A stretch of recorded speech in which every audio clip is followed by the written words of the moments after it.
Amém? Apocalipse, capítulo 1, versículo 7.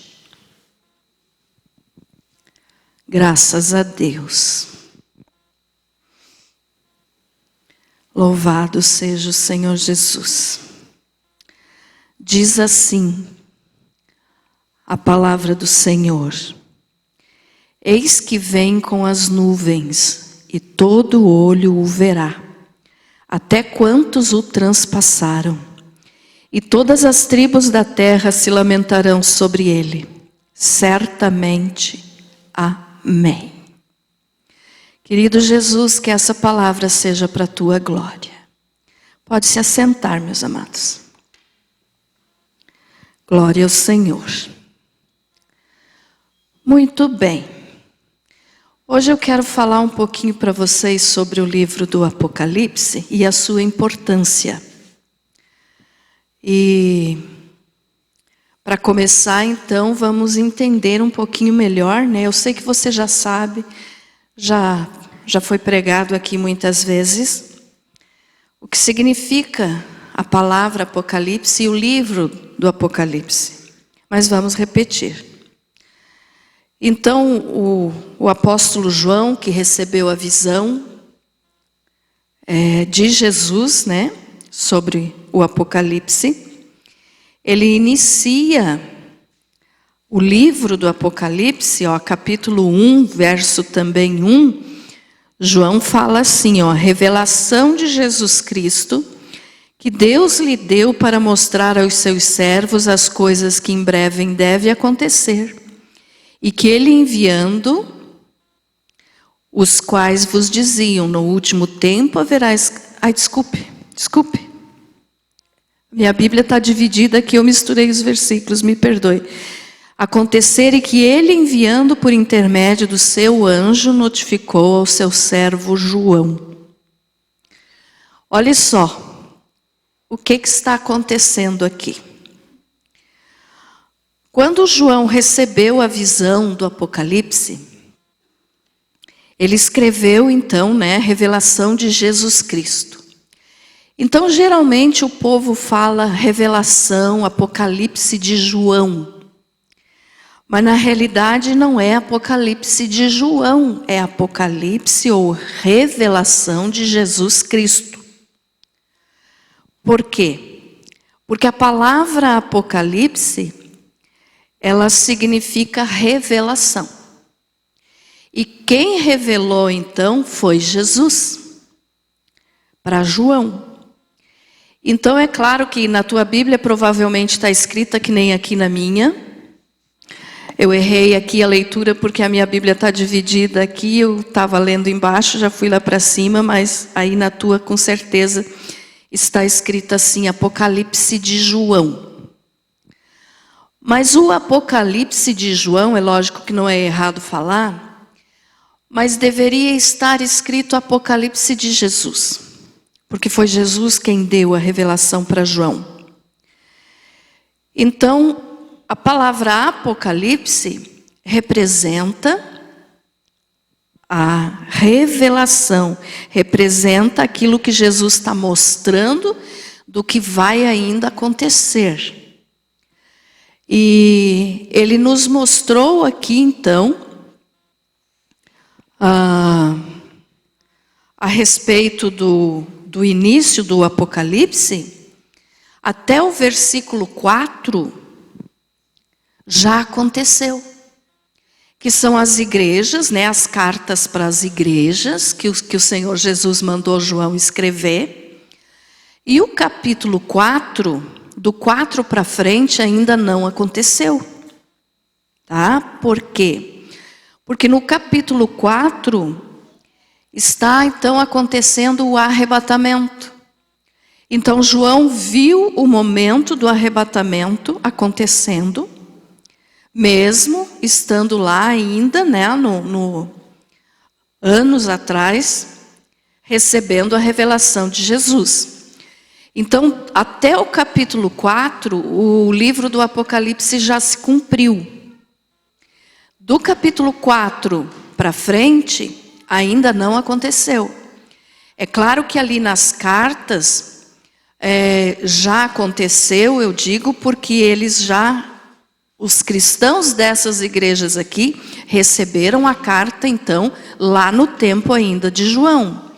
Mas nós estamos vivendo hoje ainda o período da carta à igreja de Laodiceia. Por quê? Porque é a igreja morna, é a igreja fria. É a igreja que só quer saber das bênçãos que Deus dá e não quer saber do Deus verdadeiro. Então nós estamos aqui nessa época.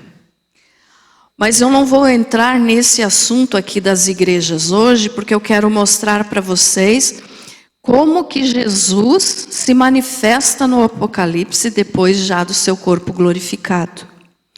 Mas entenda isso, até o capítulo 4, então o livro do Apocalipse já se cumpriu e está se cumprindo no sentido de que nós estamos vivendo o período da igreja de Laodiceia, que infelizmente é a igreja morna, né? A igreja que Jesus disse que está a ponto de vomitar da sua boca. E nós temos que viver então como viveram os cristãos da igreja de Filadélfia, que é a igreja verdadeira, a igreja fiel. Então nós estamos vivendo esses dois períodos em um só agora, nos nossos dias. Filadélfia e Laodiceia. Mas o que eu quero que você entenda a respeito do Apocalipse hoje, como eu já falei para os irmãos, eu não vou me demorar muito nas mensagens pelo fato de vocês estarem aí sentadinhos e esfria muito, mas nós vamos entender algumas coisas aqui do Apocalipse que é importante você saber. Então veja só, o Apocalipse, ele nos revela coisas que ainda estão por acontecer, e essa doutrina então, né, de revelar as últimas coisas, se chama escatologia. E a escatologia então, ela nos mostra coisas que ainda vão acontecer e como vão acontecer. E nós temos também pessoas que são escatomanias, ou podemos dizer que vivem a escatomania, para você entender bem. O que é isso? A escatomania, a pessoa que não sei se chama escatônomo, provavelmente, mas vamos dizer, a pessoa que vive a escatomania, ela atribui qualquer coisa ao final dos tempos. Então isso é errado. Por exemplo, se está caminhando na rua, dá uma topada numa pedra, aí é coisa que acontece no dia a dia, né? Mas tem aqueles então que até se bater o pé numa pedra dizem assim, isso é coisa do anticristo. E isso é porque o arrebatamento está chegando, e está chegando, tá, irmãos? Não estou aqui contrariando o que eu vivo falando para vocês. Eu só quero que você entenda que quando a gente estuda escatologia e o livro do Apocalipse, tem gente então que exagera e acha que tudo, por exemplo, se bate o pé, se acontecer um acidente, se a pessoa ficou doente, tudo diz assim, isso é coisa do diabo. Isso é porque o fim dos tempos está aí. Não é assim, tá? Está aí o fim dos tempos, é claro, mas nem tudo é coisa que o diabo faz, e nem tudo representa que o fim já está próximo, é coisa do dia a dia. Mas tem gente que é assim. Então ele pratica a escatomania. E também tem a escatofobia. O que é a escatofobia? A escatofobia é aquela pessoa que tem pavor de estudar o livro do Apocalipse. Essa pessoa pratica, então, é chamada de escatofóbica. Por quê? Porque não quer nem ouvir falar no livro do Apocalipse. Ah, eu tenho medo, eu não entendo, então eu não quero nem ouvir falar. Porque fala de dragão, porque fala de besta que surgiu da terra, porque fala de besta que surgiu do mar. Então eu não quero nem ouvir falar. Então são os dois extremos. Ficou entendido isso?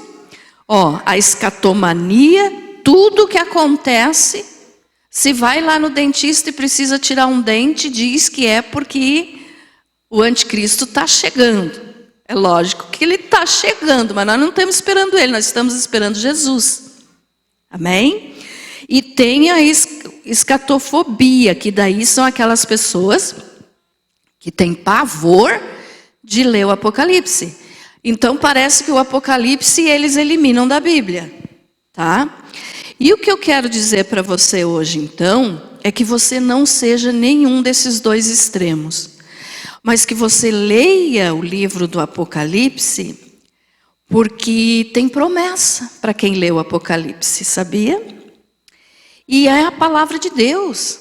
A pessoa não pode tirar um livro da Bíblia só porque ela não gosta.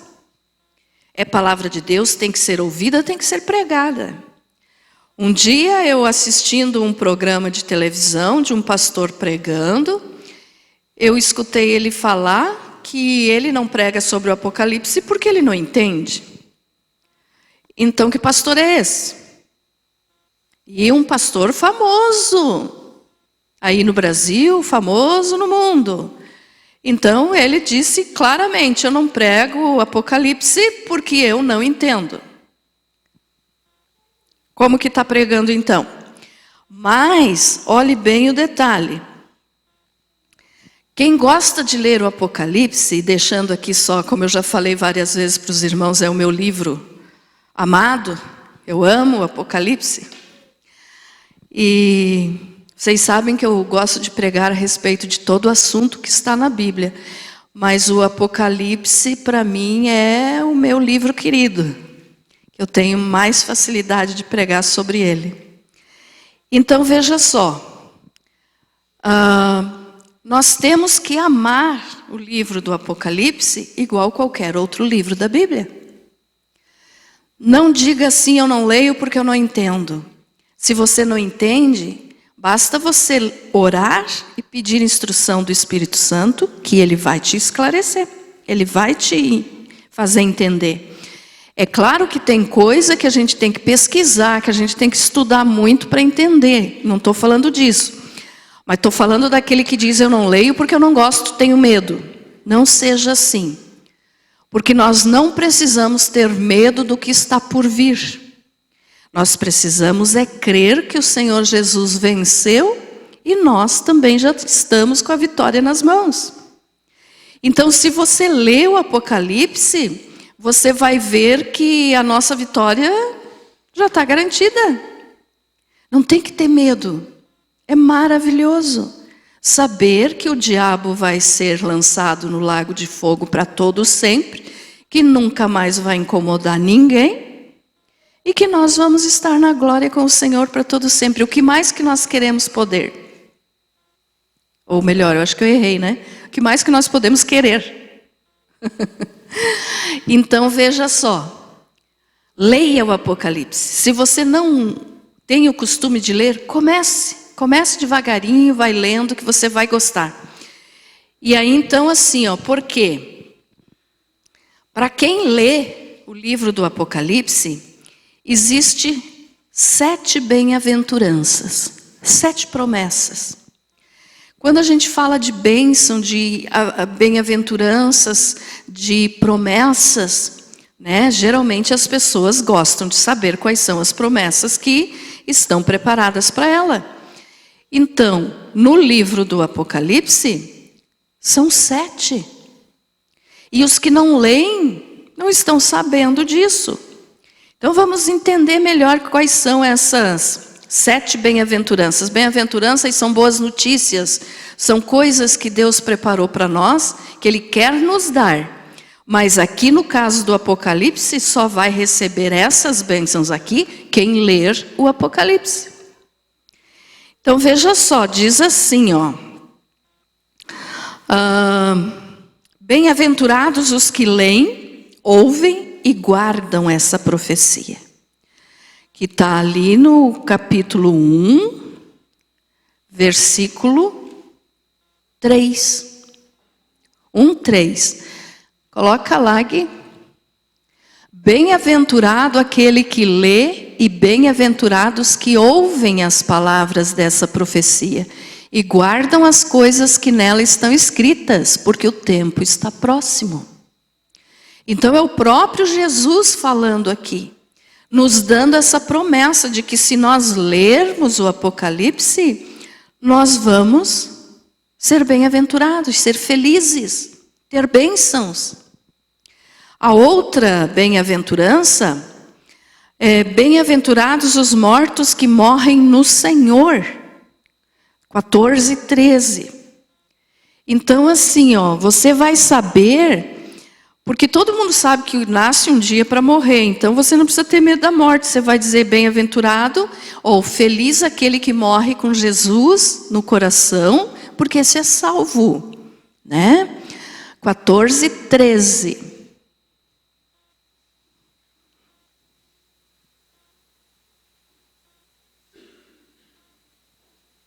Então ouvi uma voz do céu que dizia: escreve, bem-aventurados os mortos que desde agora morrem no Senhor. Ou seja, viveram aqui nessa vida, aceitaram Jesus, viveram para Ele, e então morreram no Senhor, quer dizer, morreram salvos. Sim, diz o Espírito, para que descansem dos seus trabalhos, pois as suas obras os acompanham. Então, feliz daquele, né? Mais uma promessa aqui. A outra promessa, bem-aventurado aquele que vigia pela vinda do Senhor. 16:15. Não vou estar falando muito sobre cada uma, mas porque eu tenho outras coisas para falar. Eis que venho como ladrão, bem-aventurado aquele que vigia e guarda as suas vestes, para que não ande nu e não se veja sua nudez. Bem-aventurado aquele que vigia, que espera pelo Senhor. E aí pode-se dizer assim, alguém pode dizer, mas eu estou esperando Jesus. Tá, mas você está esperando sem saber as promessas que Ele te deu? Então leia o Apocalipse para você saber quais são essas promessas. É um livro de promessas, é um livro de bênçãos, é um livro de vitória. As pessoas geralmente comparam o Apocalipse com aqueles títulos de filmes, né, que diz assim, filme apocalíptico, quer dizer de fim do mundo. Mas não é isso, a palavra Apocalipse significa revelação. Então é Jesus revelando para nós aquilo que Ele tem preparado para os salvos. Amém? Amém? Bem-aventurado aqueles que são chamados à ceia das bodas do Cordeiro. 19:9.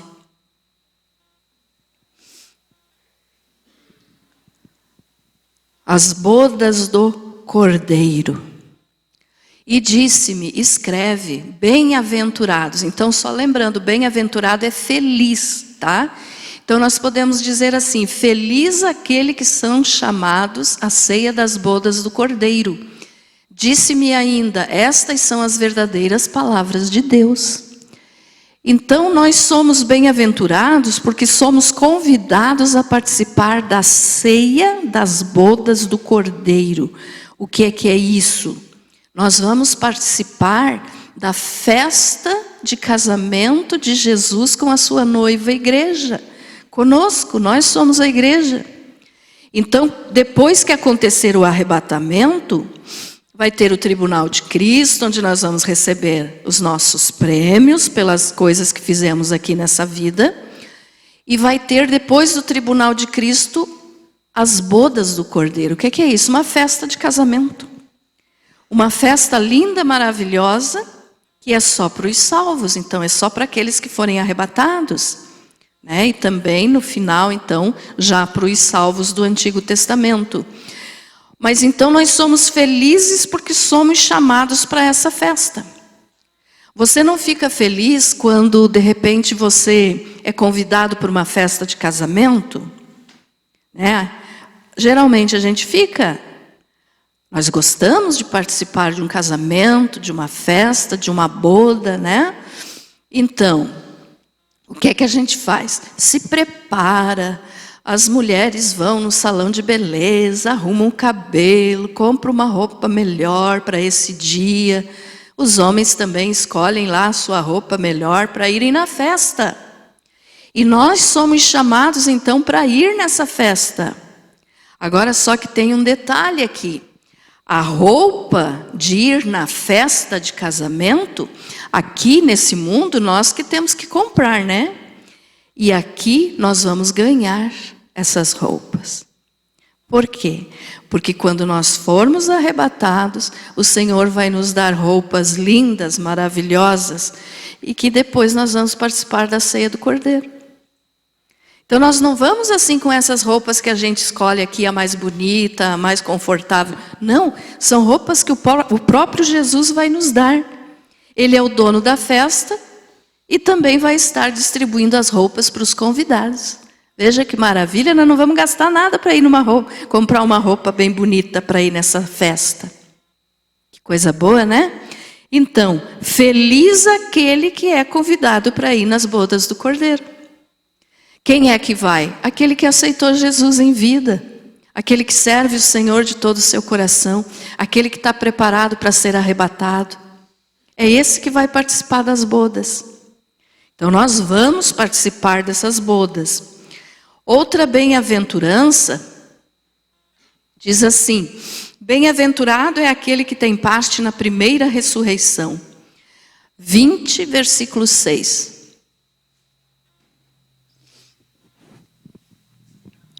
Bem-aventurado e santo é aquele que tem parte na primeira ressurreição. Sobre estes não tem poder a segunda morte, mas serão sacerdotes de Deus e de Cristo e reinarão com ele durante os 1000 anos. Então o que é essa primeira ressurreição? É só para salvos. A segunda ressurreição é só para os não salvos. Por quê? Porque na primeira ressurreição são aqueles que já morreram. Acho que eu falei terça-feira passada um pouquinho aqui sobre isso.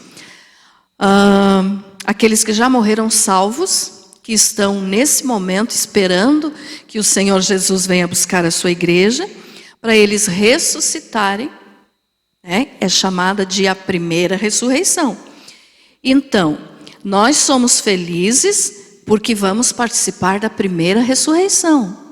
Agora, aquele que estiver vivo no momento do arrebatamento não precisa ser ressuscitado, então não vai passar por isso, mas vai participar do evento da primeira ressurreição. Então, bem-aventurado, feliz, por quê? Porque os que vão participar da outra ressurreição, que é depois do milênio, para ir para o trono branco, daí é só para os não salvos. Mas a primeira ressurreição é para os salvos. Então, feliz daquele que participar da primeira ressurreição. É mais uma promessa que o Apocalipse nos faz. Jesus revelou. Então, veja quanta coisa boa o Apocalipse nos mostra. E as pessoas têm medo de ler. Mas não precisa ter medo de ler. Tem tanta coisa boa, tanta promessa maravilhosa para nós. Então, nós não precisamos ter medo de ler. Crie o hábito, irmãos, goste, aprenda a gostar de ler o Apocalipse, você vai ver como é bom.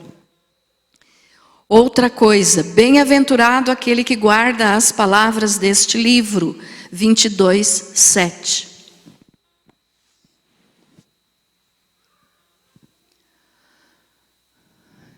Eis que cedo venho, bem-aventurado aquele que guarda as palavras da profecia desse livro.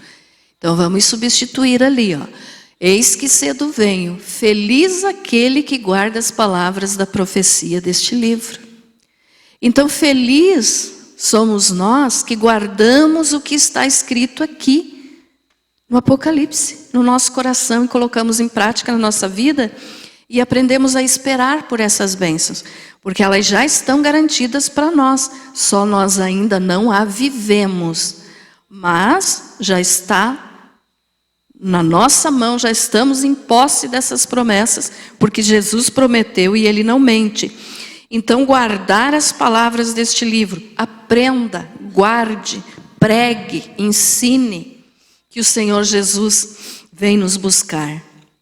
A última bem-aventurança daí diz assim, ó, bem-aventurado aqueles que lavam as suas vestes no sangue do Cordeiro.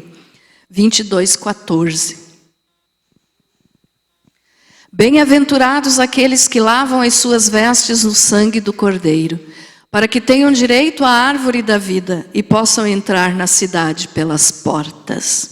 O que significa isso? Aqueles que lavam as suas vestes no sangue do Cordeiro são felizes. Como assim? Qual Cordeiro? Jesus. Jesus é o Cordeiro de Deus que tira o pecado do mundo. Então, quando nós lavamos as nossas vestes no sangue de Jesus, nós somos felizes, porque vamos ter direito de comer da árvore da vida e entrar na cidade pelas portas. O que é isso? Vamos ter direito de entrar na eternidade com Jesus. Porque aquele que não entra pela porta, Jesus falou em João 10 que é ladrão e salteador. Então, quem lava as suas vestes na roupa, no sangue, de Jesus, está preparado para ir para a glória. E como assim lavar as suas vestes? É aceitar Jesus, o sacrifício que Ele fez na cruz, e dizer, Senhor, me lave com o seu sangue.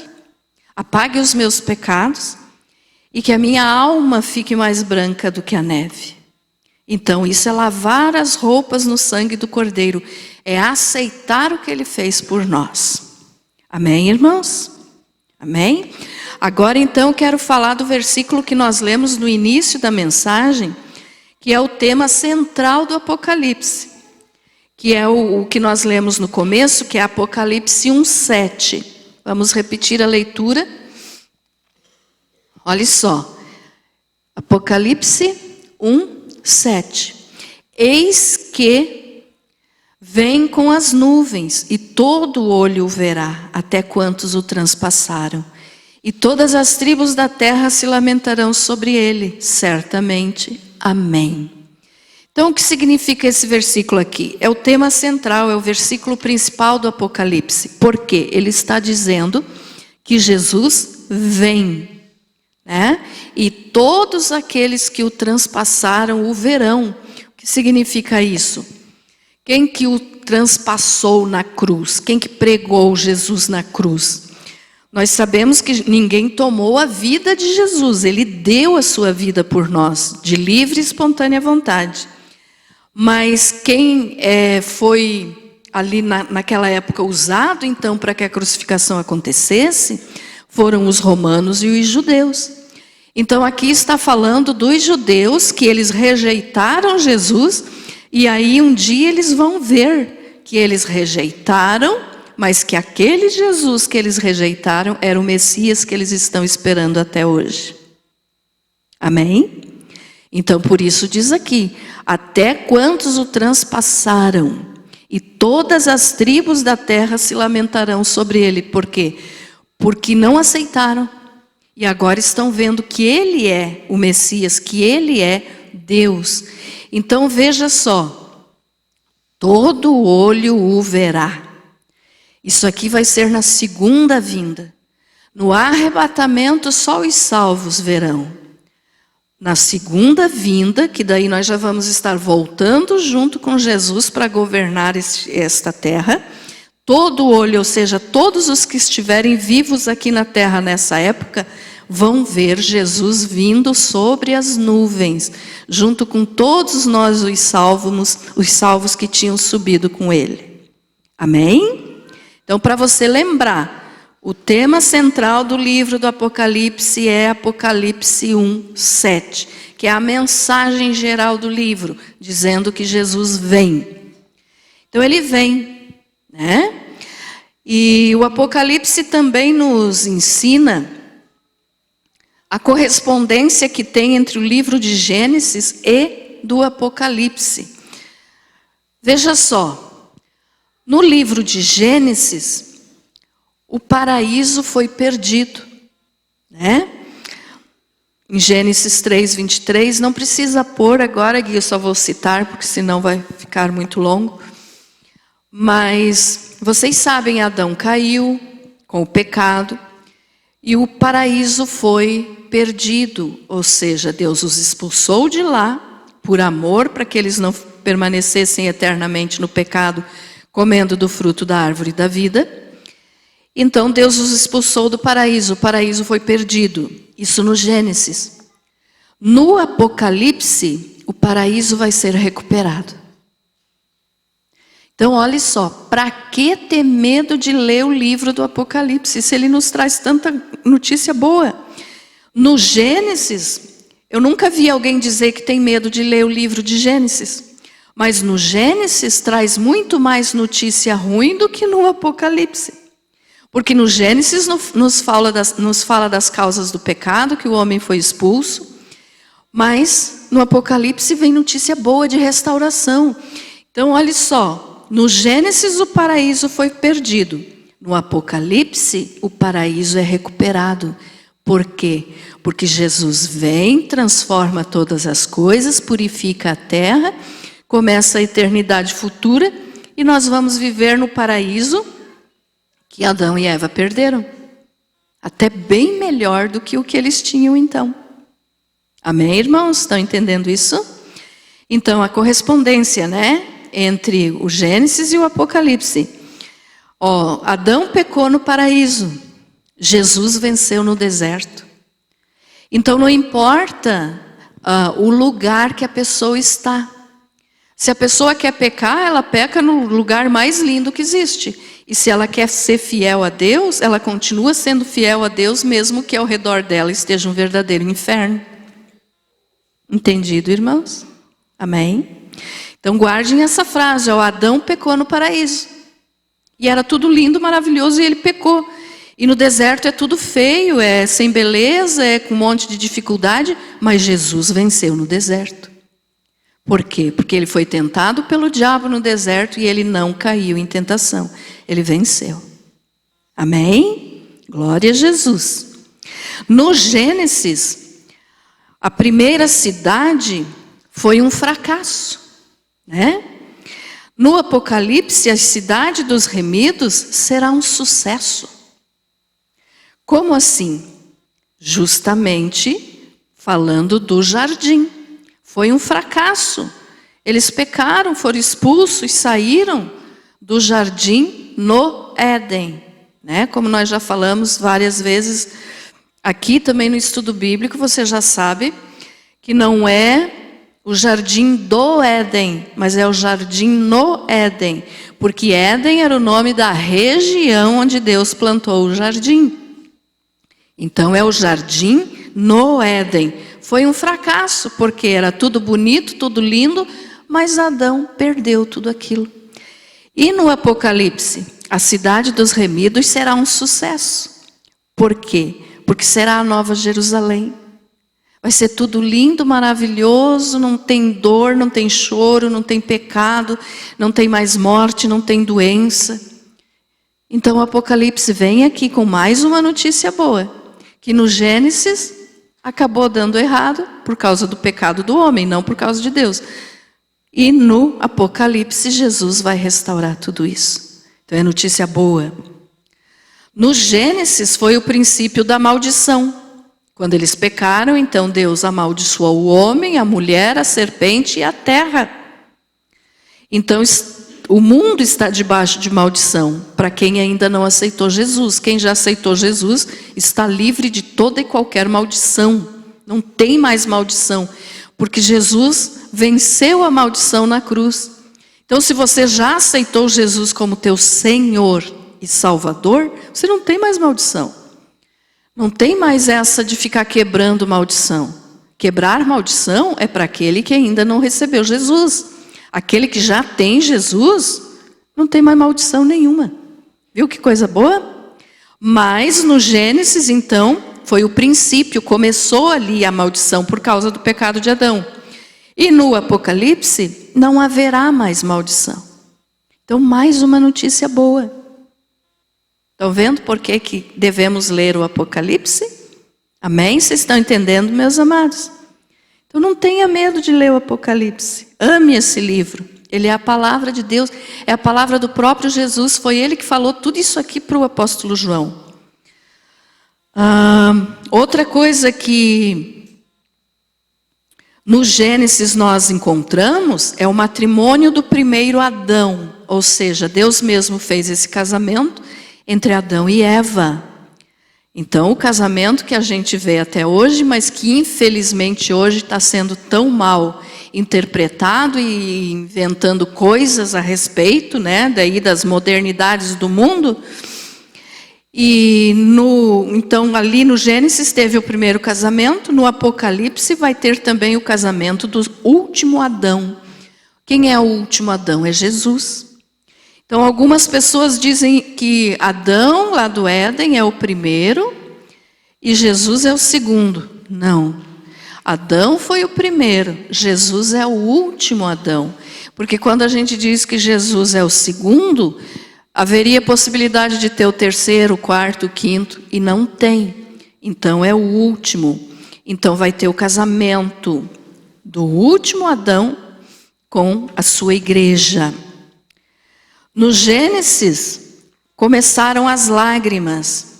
As primeiras lágrimas começaram lá depois do pecado. No Apocalipse, fala lá no 21:4, que Deus vai enxugar as nossas lágrimas. Então, lá no Apocalipse não vai mais ter lágrima. Desculpe, lá no Apocalipse está falando que nós não vamos mais ter lágrima, né? Por quê? Porque no Gênesis, dali começou todo o erro. No Apocalipse, aí já tem acontecido as coisas finais, então Jesus já nos resgatou e já enxugou dos nossos olhos toda lágrima. Graças a Deus. Você gosta de chorar, meu irmão? Acho que ninguém gosta, né? A não ser que seja chorar de alegria, daí, mas choro geralmente vem ligado à tristeza. Ninguém gosta de chorar, né? Então, quando nós estivermos na glória, não vamos mais chorar. E essa notícia boa está escrita no Apocalipse. Então, mais uma vez eu repito, por que ter medo de ler o Apocalipse? Certo? No Gênesis nós vemos a entrada de Satanás. Então, tudo começou ali, né, com o pecado de Lúcifer, que se tornou Satanás. E no Apocalipse é o julgamento e a condenação dele. Então daí nunca mais ele vai nos incomodar. Nunca mais vai incomodar ninguém. Outra notícia boa. Porque tem pessoas que dizem assim, por que Deus não destrói o diabo agora? Deus não vai destruir o diabo antes do tempo que está planejado. Por quê? Porque ele tem que pagar por tudo que ele fez e isso está no julgamento final. Então o diabo vai ser preso, nunca mais vai incomodar ninguém. Mas essa notícia boa também quem traz é o livro do Apocalipse. Jesus nos contou isso no livro do Apocalipse. Então você lendo o Apocalipse, você vai ver todas essas notícias boas. A criação antiga começou lá no Gênesis, né? Que são as coisas que a gente vê hoje, as coisas que existem, né? Natureza, animais, ser humano com pecado. Mas daí no Apocalipse vem para nós a notícia, também está no Apocalipse 21, da terra restaurada, ou seja, da nova criação. Então vai chegar o dia em que a terra não vai mais ter maldição, não vai mais ter alguma situação que causa dor, não vai mais ter os animais se matando. Vai voltar a ser uma coisa perfeita que Deus criou. Porque os animais só ficaram violentos depois do pecado de Adão. Então, na nova criação, não vai mais ter isso, a terra vai ser restaurada. Então, vai ser só coisa boa. Pense assim, num lugar que não existe nenhuma coisinha, nenhum pontinho sequer de coisa ruim. É só coisa boa. Então, eu digo de novo, por que medo de ler o Apocalipse? Eu espero que hoje você saia daqui com vontade de ler o Apocalipse e não tenha mais medo de ler o Apocalipse. Não sei se alguém aqui tem, né? Mas é que tem gente que tem. E a última coisa é que lá no Gênesis nós vemos quando a comunhão foi rompida, né? A comunhão que Adão e Eva tinham com Deus foi rompida quando eles pecaram. E no Apocalipse nós vemos a comunhão restaurada. Então não terá mais pecado, a terra vai ser restaurada, a nova criação vai existir, as lágrimas serão enxugadas, Satanás vai ser preso para toda a eternidade no lago de fogo. Vai ser o casamento do último Adão, Jesus, com a sua igreja. Não haverá mais maldição. A cidade, a nova Jerusalém, é uma coisa linda que Deus tem preparada para nós lá nos esperando, que vai ser um sucesso, né? Um sucesso aqui porque nós comparamos com o fracasso que fez do primeiro jardim. Mas vai ser lindo, maravilhoso, já está preparado, está só nos esperando. E o paraíso então vai ser recuperado. Viu quanta notícia boa? Gostaram, irmãos, dessas notícias? Amém? Então, leia o Apocalipse. A última coisa, então, que eu quero falar para você, para não te segurar muito tempo aí, é como que João viu Jesus, aqui já, depois de glorificado. Então, essa visão aqui, Jesus deu para João, essa revelação, depois que ele já tinha morrido, ressuscitado, subiu para o céu, né? João aqui estava preso na ilha de Patmos, e recebeu de Jesus essa revelação. E daí ele enxergou então Jesus já como ele é hoje. Não mais aquele Jesus na forma de um homem humilde. Na mesma forma de ser humano, sim, mas agora glorificado. Então João viu Jesus da seguinte forma. Um semelhante ao Filho do Homem. Você já leu na Bíblia, com certeza, você sabe que Jesus é chamado de Filho do Homem. Mas por que chamar Jesus de Filho do Homem? Porque ele é descendente de seres humanos, ou seja, ele nasceu do ventre de Maria, mas o seu pai é Deus. Então, ele é descendente dos seres humanos, se fez humano parecido conosco para poder morrer no nosso lugar. Mas ele é Deus. Então assim, um semelhante ao Filho do Homem, ele é semelhante a uma pessoa, semelhante a um ser humano, mas ao mesmo tempo com natureza divina. Então Jesus é o Filho do Homem. Esse termo, quando chama Jesus de Filho do Homem, ele é usado em todos os evangelhos, ou seja, Mateus, Marcos, Lucas e João, e também em Daniel, capítulo 7, versículo 13. Então, olha só, quando você lê na Bíblia, um semelhante ao Filho do Homem, está falando de Jesus, porque ele tem a forma humana, mas agora aqui ele já foi glorificado. Então, João viu ele da maneira que você vai ouvir agora, vestido até os pés de uma roupa comprida. O que é isso? Essa roupa que Jesus está usando no céu agora, nesse exato momento que nós estamos falando aqui, Jesus está assim, ele é assim agora. Então, quando você imaginar como que eu vou enxergar Jesus, pode começar imaginando com essas características aqui. É semelhante ao Filho do Homem, ou seja, ele tem um corpo humano, físico, só que glorificado. Vestido até os pés de uma roupa comprida. Que roupa é essa? Uma roupa sacerdotal. Igual ou semelhante, não vou dizer igual, à roupa que os sacerdotes usavam no Antigo Testamento para fazer os trabalhos no templo. Por que Jesus está usando uma roupa assim? Porque ele é o nosso grande sumo sacerdote. Então Jesus, ele nos apresenta ao Pai. Então ele é o grande sumo sacerdote em nosso relacionamento com Deus. O que significa isso? O sacerdócio de Abraão, de Arão. Os nomes parecidos, às vezes eu confundo. O sacerdócio de Arão, quando morria um, tinha de ser levantado outro sacerdote. E Jesus é o sumo sacerdote porque ele nunca vai morrer. Ele morreu, ressuscitou e nunca mais vai morrer. Então ele é o sumo sacerdote, ninguém vai substituir Jesus. Entenderam isso, irmãos? Jesus é o sumo sacerdote, ou seja, ele está nos levando até a presença do Pai. Então ele usa essa roupa sacerdotal, nesse exato momento. Então, semelhante ao Filho do Homem, vestido até os pés de uma roupa comprida, cingido pelo peito com um cinto de ouro. Esse cinto de ouro aqui representa força e autoridade. Por quê? Porque somente as pessoas com autoridade no Velho Testamento é que podiam usar um cinto.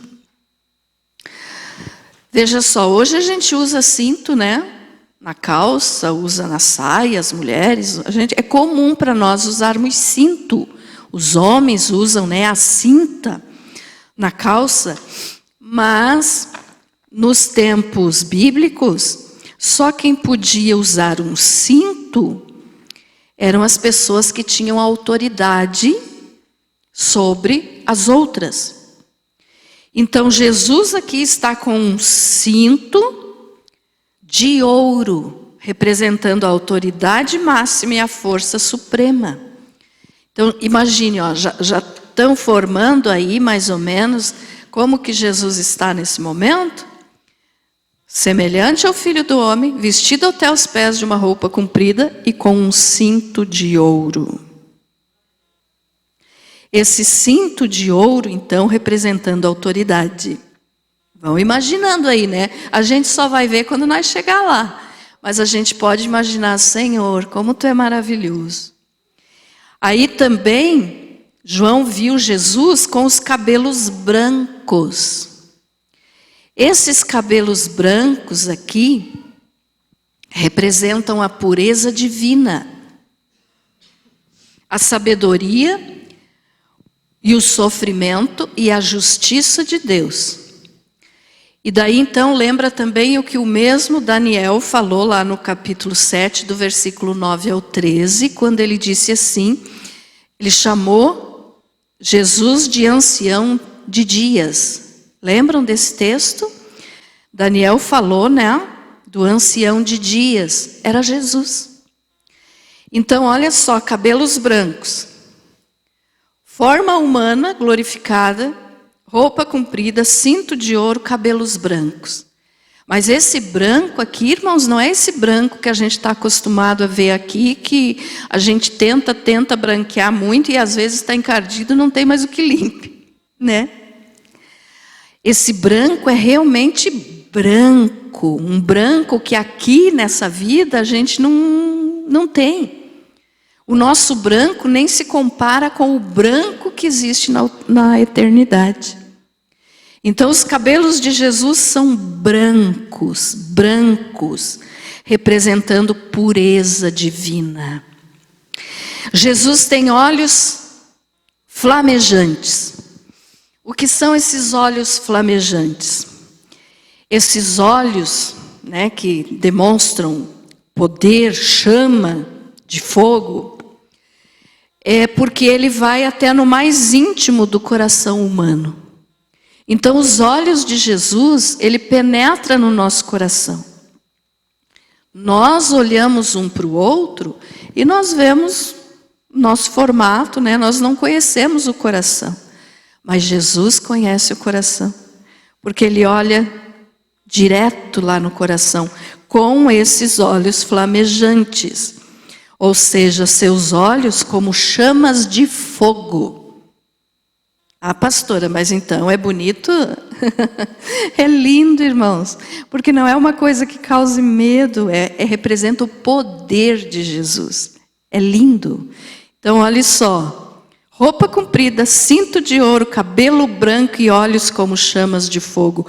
Ou seja, ele conhece o que tem lá bem escondidinho no meu coração e no teu coração.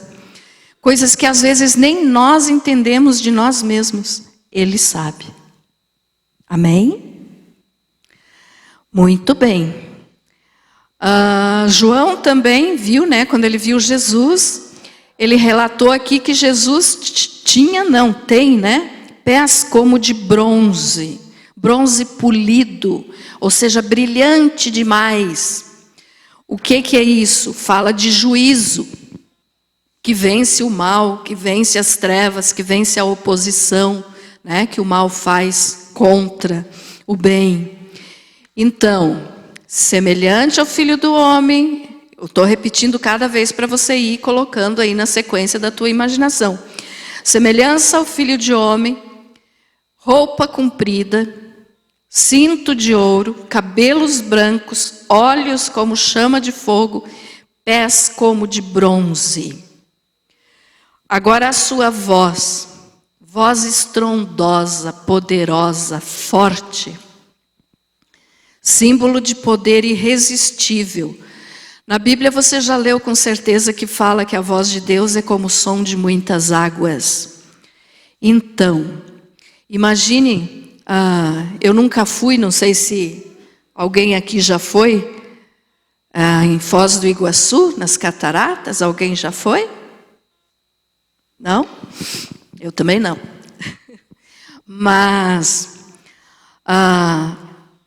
o barulho que tem perto é muito forte. É o barulho de muita água, aquele barulhão, aquele barulhão, aquele barulhão. Então a voz de Jesus assim, símbolo de poder irresistível, aquela voz que quando fala treme tudo. Mas não treme de medo, treme de autoridade, treme de poder.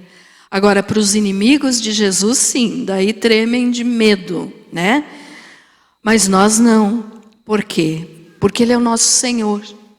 Ele é o nosso amado, o nosso esposo, o nosso noivo. Então a voz estrondosa. Então imaginando aí a sequência.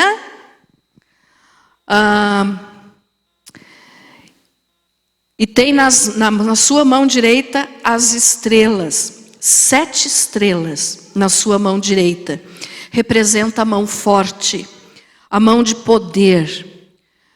O próprio Jesus, ele falou, né, disso no versículo 20 do Apocalipse, dizendo que, no capítulo 20, desculpe, que as 7 estrelas são os anjos das 7 igrejas. Anjo, né, que significa mensageiro, ou no caso os pastores, ou líderes daquelas igrejas da época.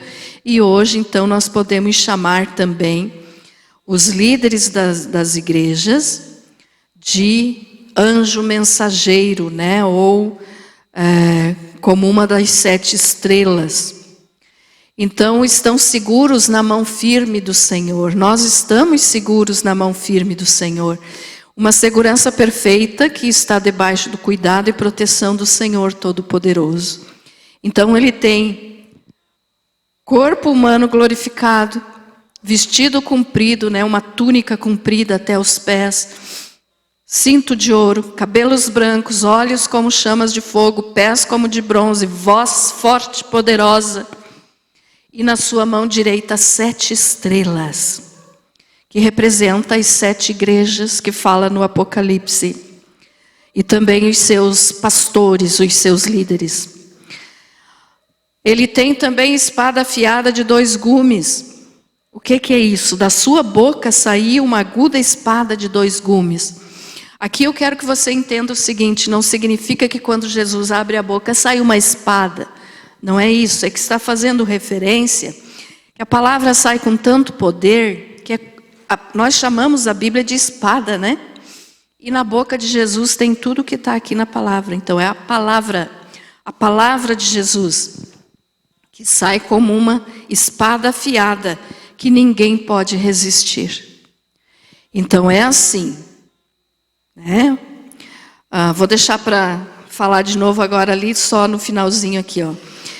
Um rosto resplandecente. O seu rosto é como o sol, quando na sua força resplandece, ou seja, o sol do meio-dia é o mais forte. Então ele brilha mais que o sol. Nós não conseguimos olhar para o sol bem no meio-dia, né? Não tem como sem uma proteção nos olhos, porque é muito forte. Mas o rosto de Jesus brilha mais que o sol. Só que tem um detalhe. Essa luz tão gloriosa, tão forte do rosto de Jesus, ela não machuca como a luz do sol machuca os nossos olhos. Ela é forte, mas já temos casos, né, de pessoas que tiveram revelação, que nem aqui o próprio João, que viram o rosto, mas não é viram a glória, então aquela glória resplandecente. Mas essa glória não machuca os olhos. É uma luz muito forte, muito brilhante, mas não machuca, como o sol nos machuca se nós olharmos para ele. Por quê?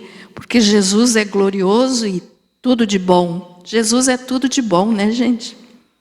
Não tem outro parecido com ele, mas não chega nem aos pés dele. Então, ele é tudo de bom, ele não nos machuca. E a sua glória, então, mesmo sendo muito forte, muito brilhante, mas nós um dia vamos olhar para ela e não vamos sentir dor nos olhos. Amém? Então agora vamos finalizar com essa interpretação aqui. Um semelhante ao Filho do Homem, ou seja, Jesus é 100% homem e 100% Deus. Então esse corpo físico ele tem agora glorificado, porque ele é descendente do ser humano também. Vestido até os pés de uma roupa comprida, com um cinto de ouro. Esse cinto, irmãos, é provavelmente assim, ó, tá? Nós usamos o cinto aqui, mas esse cinto vem do peito até aqui. Então, veja só, um cinto de ouro, roupa comprida, cinto de ouro, cabelos brancos, olhos como chamas de fogo, pés como de bronze, voz estrondosa, forte demais, autoridade, poder irresistível, que ninguém pode resistir à voz de Jesus. Com as 7 estrelas na mão direita, uma espada que sai da sua boca, afiada de 2 gumes, ou seja, a palavra de Deus, que penetra no mais profundo, separando alma de espírito, né? Juntas e medulas, como fala. E com o rosto maravilhoso, mais brilhoso do que o sol. Então esse é o Jesus que nós servimos. Vale a pena servir a Ele ou não? Tem alguém mais maravilhoso que Ele? Não. Então, por mais luta que nós venhamos a passar nessa vida, aguente firme, porque a recompensa para nós vai ser maravilhosa, vai ser muito grande. Então, nem se compara a glória de Jesus e a glória que Ele preparou para nós vivermos lá na eternidade, nem se compara, nem que junte todos os problemas, todas as doenças, todas as dificuldades que existem no mundo, não chega nem aos pés da glória que Jesus tem e que Ele tem preparado para nós. Amém? Então, crie amor pelo livro do Apocalipse. Essas coisas que eu falei aqui para vocês, deu medo? Não, né? Não tem medo no Apocalipse. E aquelas partes lá que falam da besta, do dragão, vocês já sabem.